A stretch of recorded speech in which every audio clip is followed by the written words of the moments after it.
sa ating YouTube channel for today's vlog. Wait lang kayo. Ang kamera natin ba kay hugaw?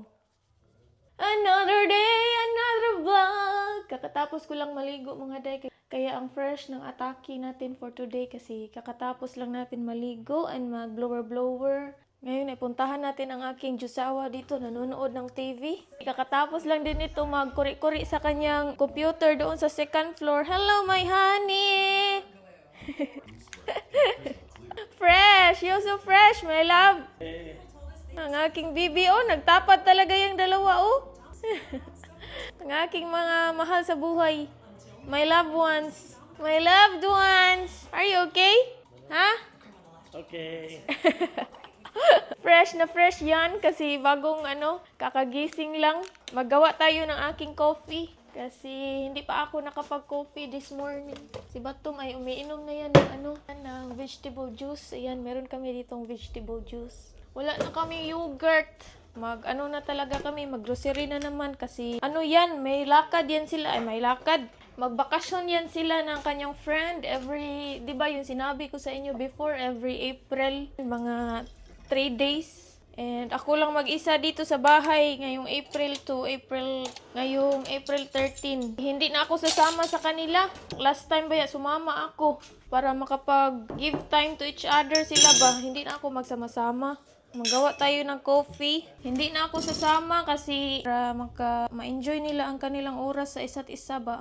Okay lang naman sa akin kasi nakilala ko naman ang kanyang friend. Nung una, sinamahan ko talaga siya kasi para makilala ko din ang kanyang friend ba. And pinasama din niya ako noon last time para magkakilala daw kami ng kanyang friend. Himala no kasi anong tawag nun? Sunod-sunod ang ating vlog yesterday ba?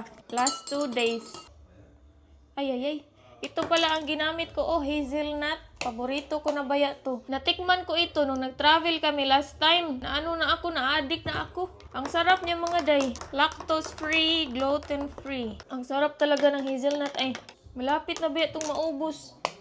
Ano na naman kaya ang lulutuin natin for lunch? Meron naman kami ditong bean soup nga leftover. Sa tingin ko yan lang ang aming lunch or depende nito kung anong gusto niya. Or itong ravioli. Depende niya kung anong gusto niya. Ravioli ba or itong tortellini. Tortellini. Pasta ito siya nga. Meron siyang filling sa loob. And partnera namin ito ay cauliflower bites. Kung gusto niyang mag-soup, mag-init lang ako ng bean soup. Meron naman kaming leftover na bean soup. Mexican bean soup. Paborito niya yung bean soup, Mexican na bean soup. Para siyang pang-diet ba? Madali siyang makabusog. Soup lang siya pero madali siyang makabusog. Ang bean kasi meron kasi yung maraming carbohydrates kaya siya madaling makabusog. Para siya sa mga nag-healthy diet. I will try my best mga day nga mag-consistent tayong mag-upload sa ating YouTube. Bahalag, maliit lang ang ating sahod. Maliit lang ba yung sahod sa YouTube? Ay, hindi siya consistent nga. Malaki talaga siya. Hindi siya ganun. Unless, si Ivana, alawi ako kasi mga matataas ang mga views. Nga 100k views. Each video, 100k ang views. Hopefully, makapagtrabaho kasi gusto ko nang makaipon-ipon para sa aking pamimigay ba. Ipamigay ko yun ang aking mga sahod. Kung sino yung mga deserving na tao na mabigyan. Ang gagamitin ko nga pera ay yung sahod ko. That's one of the reason nga gusto kong magtrabaho para marami akong matulungan ba. Hindi ko naman gusto nga ang pera nito ang gagamitin ko sa pagpamigay. Hindi naman din maganda yun. Although, conjugal na siya nga pera kasi married man kami, husband and wife. Pero hindi ko yun i-tolerate para sa akin. Hindi ko siya i-tolerate nga gagamitin ko siya sa mga pamigay-pamigay. Pinaghirapan din naman ni Batum yun. Anong tawag nun? Gidugot pawis niya ang kanyang pera. Galing naman yun sa kanyang hard work. Okay lang sa akin kung siya ang mag-o-offer pero hindi naman siya nag-o-offer ng mga ganun. Kaya gusto ko talagang magtrabaho para kung gusto ko magbigay-bigay sa mga tao ng mga nangangailangan ng tulong, makakatulong ako, hindi na ako kailangan mag-asa Jusawa ko. Ha? I'm gonna go to the post office, mail the letter. Okay, you're gonna... Where? I'm gonna This go. one? I'm gonna Wait, go mail. it's open! I know. For you, my love.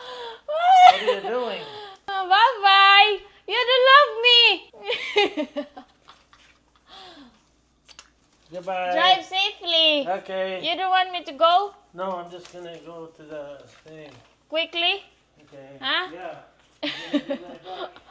What? How long do you gonna put Just that go in? to the post office and come back. I'm gonna be right back. Okay. Post office to mail my bill. You're gonna be right back right away. Yeah, goodbye.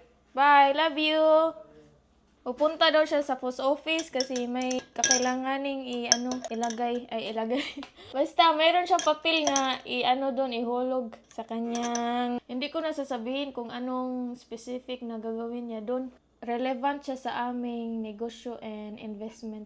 Si Tom ba, kaya siya maraming pera kay kanang siya, work smarter siya, hindi siya work harder. Ang ginamit niya sa pagtatrabaho niya ay ang way niya is work smarter. Hindi yung pareho sa akin ba nga magtrabaho ako, kailangan ko magtrabaho para kumita ng pera. Meron akong boss ba nga magbayad sa akin. Sa kanya, hindi sa ganun. Iba ang sa kanya. Parang sa Chinese ba nga. Smart kay ang batong ko mga day. Kaya hindi ko gustong hihingiin ang pera na itutulong ko sa iba. Hindi ko gustong hihingiin ko sa kanya kasi pinaghirapan naman niya yun. Gusto ko yung itutulong ko sa ibang tao ay galing sa hard work ko. Kaya ang plano ko, magtrabaho talaga ako mga day. For example, gusto ko mamigay ng mga pagkain sa streets dito sa mga homeless. Meron akong pera na gagamitin para sa ganyan. Maganda ba yung ganun? Add points sa langit.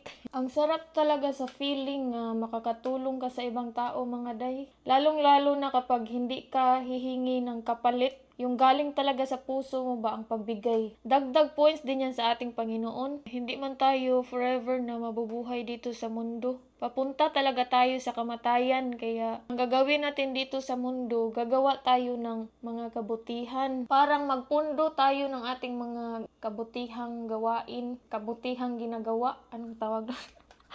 Ang hirap magtagalog. Basta magpundo tayo ng mga kabutihang gawa. Mamamatay at mamamatay talaga tayo.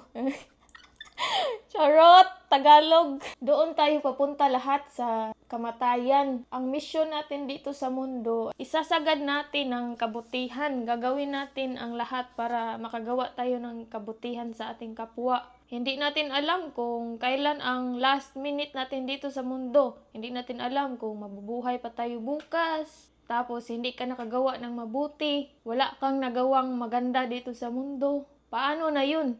Kapag patay na baya tayo, hindi na tayo makagawa ng mga kung ano-ano dyan. Espiritu na. Wala ng chance. Hanggat may chance pa tayo dito sa mundo, gagawin natin lahat kung anong mabuti sa kapwa, ikabubuti sa kapwa. Ay, gitugnaw man ko, uy. Gi-open man siguro ning batom ang aming ang aming door. Gi-open man siguro ning portahan ni batom, ay gi-open talaga. Kaya siya ang lamig. Nilalamig ako. Hi, madam! Ay. Bago ko lang yan nilinisan. Nagayang-hayang ka na naman dyan. Lalabhan na naman natin to. My baby love. Napapagod ito sa kakahintay sa akin mga day. Naliligo ako kanina ba sunod-sunod sa akin. Magsunod-sunod kasi ito sa akin kapag maliligo ako. Ako sa aking buhok na nandoon lang. Magsigig ana sa akin ay. Sigig tutok ba? Napapagod sa kakahintay ni mother, ni mommy. Ang ganda ng panahon. Oh, very bright and lighting. Ang ganda ng panahon. Init-init nga malamig. Hindi siya halata mga day nga malamig kay mainit ang sikat ng araw. Oh, gihugawan na po na ni mo dihabi. Ang ganda ng aming panahon dito. Sito mga day, ganyan talaga yan kapag magmamadali. Piyaan na niya ako mga day. Iiwan na niya ako dito sa bahay. Siya na lang ang lalabas. Mag-isa. Kailangan kapag rush talaga niyang gagawin ang bagay. Obviously naman nga, hindi naman ako kailangan doon. Kasi for example, o ganyan, pumunta siya sa post office. I-drop lang naman niya yun. Hindi naman ako kailangan doon. Unless magpunta kami sa aming makikchika sa mga tao. Kung kailangan niya talaga ako pasamahin, ay pasamahin niya ako. Pareho last time nung napunta siya sa mga tao. Sabi niya sa akin, kailangan kang sasama sa akin para makilala sa kanila. Kasi Kasi kapag mawala na siya, simbako lang simbako, kilala na ako ng mga tao. Simbako lang taon, parang hindi ko makaya ng ganun mga day. Dependent kasi ako kay Batom. Nakita ko sa YouTube ni Ma'am May Cruz, namatay ang kanyang hubby. Ang aga pa namatay mga day, mga 65 pa man siguro ang edad sa kanyang hubby. I don't know, but maaga talagang kinuha ang kanyang hubby. Panoorin niyo yung video ni Ma'am May Cruz. M-A-Y and Cross kay C-R-O-S-S. Ganyan talaga ang tao. Doon papunta. Kung mapunta ako sa ganong sitwasyon ba, parang hindi ko makaya. Hindi ko kakayanin. Wala untay ganun, no? Forever na lang unta tayo dito sa mundo. Nihilak na ako. Ang lang. Bilis kong umiyak. Wag na natin pag-usapan yung mga ganong bagay. Uy, hindi ko gustong pag-usapan yun. Masakit sa dibdib. B! Ang himbing ng tulog. Oh, ang mata ay ang isa ka mata kay nag-ana ay nagbukas. Ang isa nagpiyong. Ungo man siguro ka, B? Are you monster?